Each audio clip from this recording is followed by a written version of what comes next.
oye. Seneta from Mlima na msiguze mlima. Mimi nimesimama kama mama.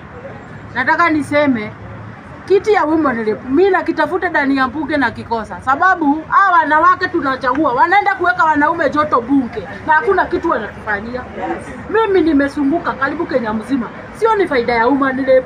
Kwanza huyo hapa kwetu, huyo kwanza tunafaa aende nyumbani mapema, hata siku ya kupiga kura asiamuke, alale tu. Sio ni faida yake. Mimi mwanamke, wanawake tunawachagua wanaenda kuweka wanaume joto bungeni, hakuna kazi wanatufanyia.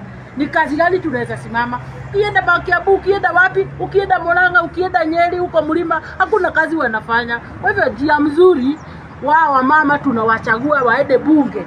Mimi naistahili hata sasa hivi wanafaa wajiudhuru wakianzishwa na Pasaris. Waende nyumbani. Waache wanaume kwa uwanja wagangane, sababu hadi wanafanya kazi ile mzito sana. Ni kazi gani ya women rep? Nyumba haiwezi kaa bila mama, lakini mama akilete nyondo si unamtoa. Hata si unamgeuka, mamako akikushubua si unamgeuka na pia mama. Hapana, hatuendi hivyo. Kwa hivyo huyu mama yetu mimi ningemuomba, na kama kuna mtu atamfikishia ripoti, amwambie mapema aende nyumbani. Haya afuke filako aende nyumbani. Awachie wanaume kiwaja. Na wale wa mama sasa watajitokeza kusema wao wametosha.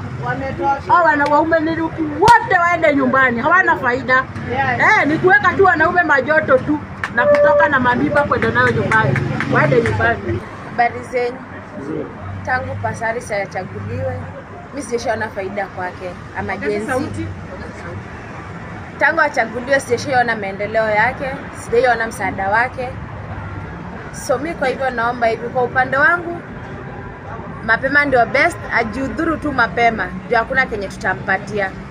Kuna wanawake wengi sana wenye wanataka tusaidia. Wanatafuta hicho cheo. Wanaweza kutusaidia. Yeye aende nyumbani, apumzike tu fit. Yes. Tukiangalia kwa mama wanatuaibisha. Ni kweli?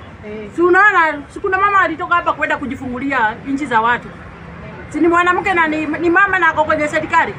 Sasa tuna faida gani mama akituongoza? Si hali tuachane na madume wapigane wenyewe kwa kwenye viti. Hii kiti ya women rep kiondolewe kabisa. Sasa kuna faida gani? Mtu anatoka hapa anaenda kuzalia kwa nchi za watu. Kwani hapa hakuna hospitali? Tuongee ukweli, hapa hakuna hospitali. Ndio mtu aende tu akapeleke nini akazalie huko. Alikuwa na lengo gani? Kuna haja gani tuchague wanawake?